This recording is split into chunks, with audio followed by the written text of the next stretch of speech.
You should not be comparing yourself to other people because there's no competition. You have a very unique combination of influence, experience, perspective, and passion.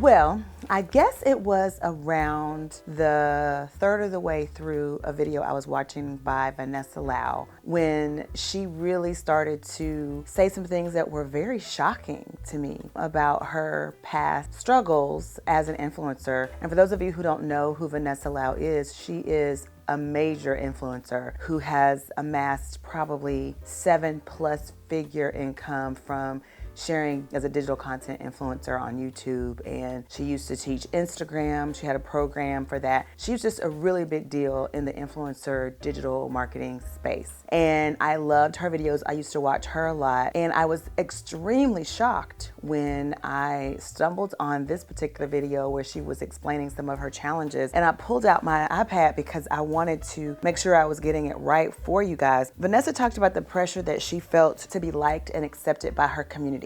She also talked about the pressure she had on herself, or she put on herself, to perform for other people. And she felt she had to please everyone and that she really wasn't enough.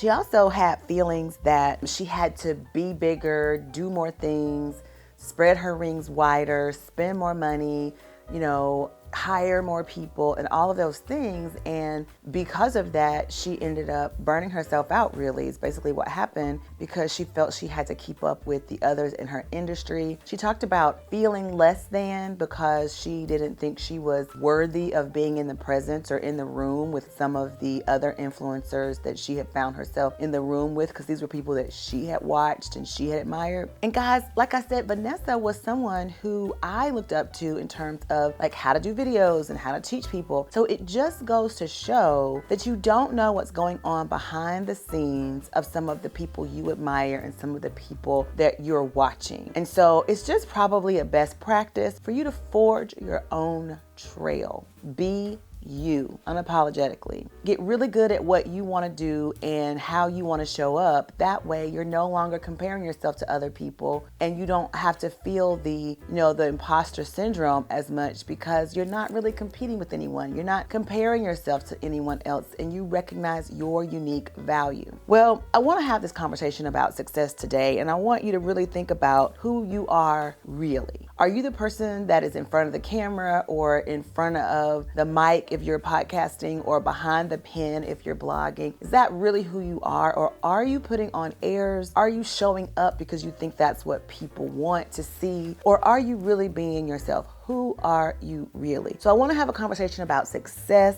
I want to talk about some tips and some things that you can do to avoid some of the success traps that Vanessa found herself falling into.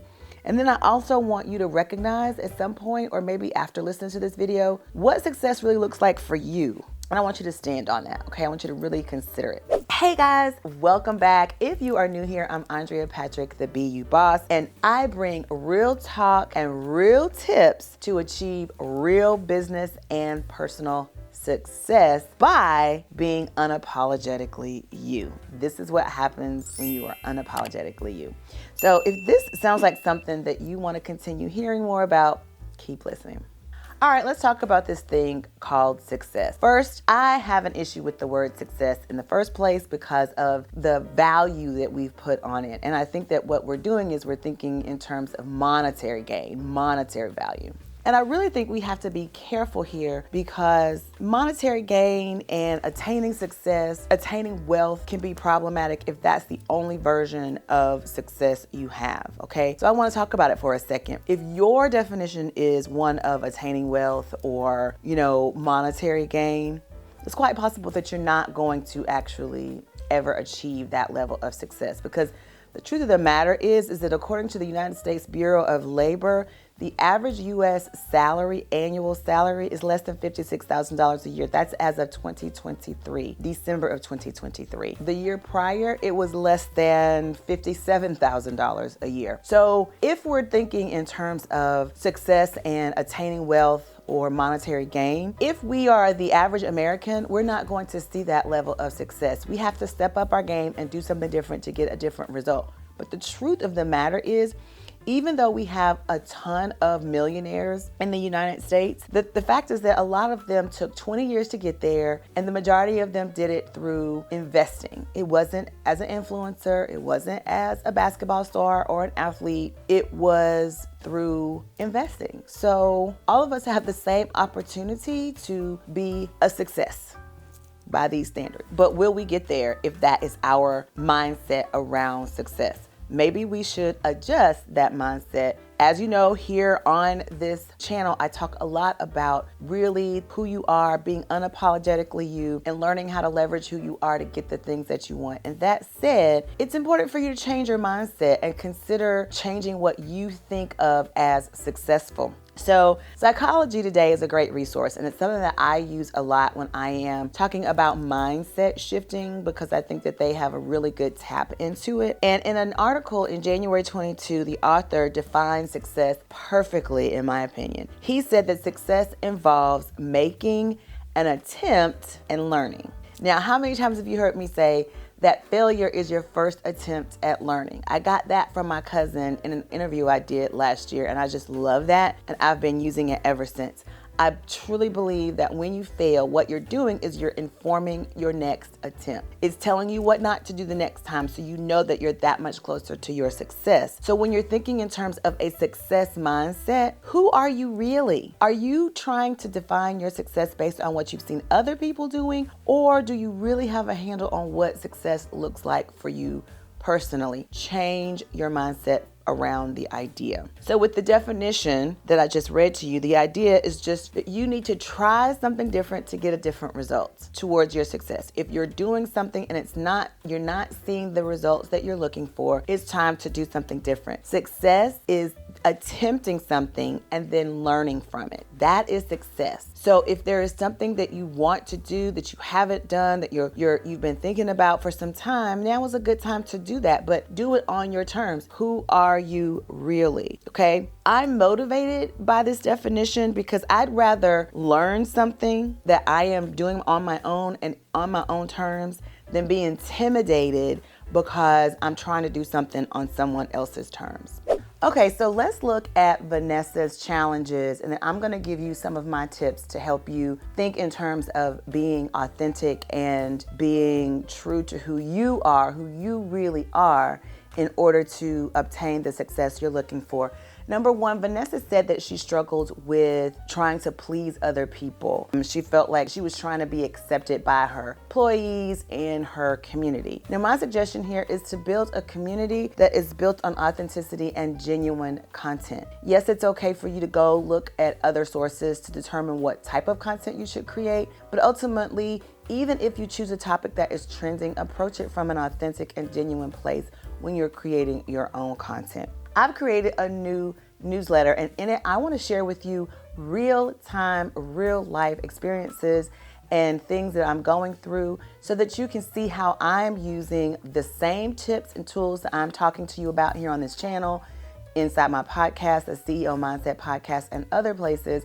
I want you to see how it looks for me in my life in real time. I'm also adding some fashion and personal style elements in there because I truly believe that your verbal and nonverbal messaging together are what narrate who it is you want people to see you as, and it helps you build your brand and your narrative. Okay, so I'm gonna do that, and that is how I'm going to try and build community and be genuine and authentic in the way I do so. Next, Vanessa talked about the pressure she had on herself to perform and that she felt like she wasn't enough. Well, here I want you to establish your personal framework, because I truly believe that when you have set the parameters for your personal framework, what you're doing is you're creating a lens through which you can look at everything and make decisions, and therefore you're no longer concerned as much about what other people are thinking. You're able to walk in your own confidence and know that you're doing things within your terms. You're being who you really are when you walk and use your personal framework to guide you. Your personal framework is there to help you create those personal standard operating practices that really teach people how to treat you and manage expectations. I think this is such a good tool and thing that you can use to ensure that you're not putting pressure on yourself to be something you're not, that you're not feeling like you're not enough as much, because you're walking in your truth. You're walking in your zone of genius. Now, I created the Be You guide, which I will link in the description below, because it's a great way, it's a great tool to help you identify what it is you need to do and how you need to perform and the consistency you need to have in order for you to create those personal standard operating practices, or just to be confident and walk in your authenticity and your genuineness. Next, Vanessa talked about feeling like she had to be bigger and better because she didn't feel like she was enough. And it didn't help that she was comparing herself to the people within her space, within her industry space. But I just don't believe that there is comparison, right? You should not be comparing yourself to other people because there's no competition.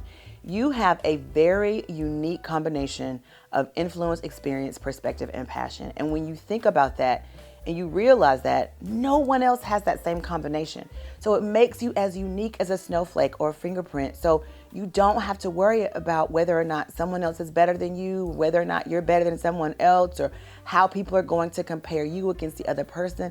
Because if you walk in your personal framework and you own that your experiences, influences, perspective, and passion, that combination is different than anyone else's, then you will know and be confident in the things that you're bringing to the table and how you're bringing them to the table, because it's unique to you. Someone is going to love that. If you like it, somebody else is going to love it, if you've ever heard that phrase. So learn to like it. Learn to like your unique combination. And then you don't have to compare yourself anymore. You're going to be on your own path. Remember, we didn't realize that Vanessa was struggling with all of these things because on the outside, she looked like she had it all. She had a 7+ figure business. She had a huge program that she was running. Tons of people were flocking to her. Her email list was large. So I, personally was thinking that she was doing the dang thing. Well, she was, but internally she was struggling. Behind the scenes, she was suffering with imposter syndrome, negative self-talk. She was suffering because she was trying to do it someone else's way. And I want you to realize that you have to forge your own path. And that is what I'm talking about here on this channel, is teaching you how to leverage you, how to put the be you, be unique, be unstoppable, be unafraid, how to do that in your life, career, and business so that you don't run into some of these success traps that Vanessa ran into. So what does recognizing what success really looks like for you look like? Well, a lot of times you will have like this aha moment when you start your business and you're like, wow, this is something huge and I need to share this with the world. And that epiphany is what I call it. An epiphany moment is like a light bulb that shines bright and really highlights, or what do you call it? Like puts a light on the path that you need to take in order to see the solution that you're looking for. And that path, or those steps that you're going to take, I call your epiphany journey. And when you've gone through your own personal journey post your epiphany, what you have is really a step-by-step process for solving that particular problem. And when you have that step-by-step process for solving that problem, you then have a formula to help other people do the same in your unique way. Okay? So when you're looking at the success for you, you're realizing who you are really and what success looks like for you truly and uniquely. Think about that epiphany moment and then think about that journey that your epiphany took. Now, I actually do have a definition. It's the definition that I created for your epiphany moment, and it's a revelation or insight about something in your life that makes you want to do something different to get a different result. You've become conscious of something very important for you, and you want to create a success strategy for that. That is your epiphany moment. And like I said, it highlights the end game and the path that it's going to take you to get to that end game. And so you have to stay motivated and continue pressing forward to get to that particular end game. And then lastly, your personal growth plus your personal solution, these things outweigh the fear of failure that you might have.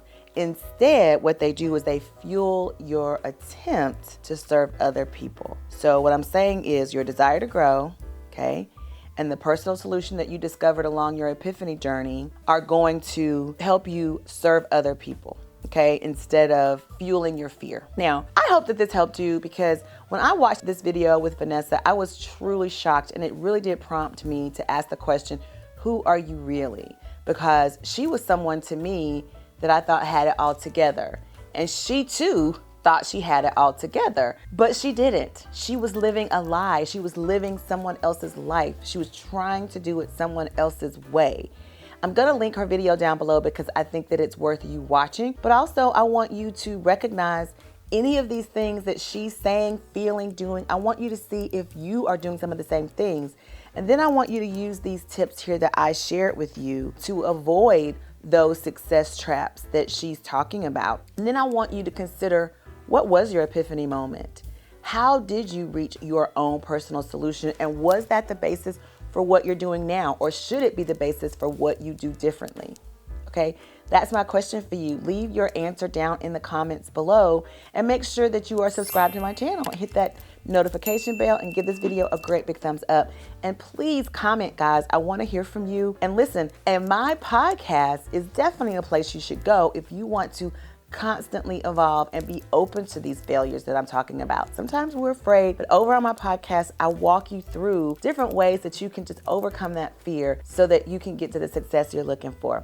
All right, guys, I hope you enjoyed this video. Be sure to also get on my wait list for Project CEO. We're talking about all of this, and I'm helping you to overcome all of these things within my program. So if you're loving these videos, you're gonna love being inside Project CEO. Everyone that has gone through this program has raved about it. I might do some interviews from some people and see if maybe that'll help you get on the list. But anyway, I love that you're here. I hope you come back. Thanks again for watching. Bye, guys.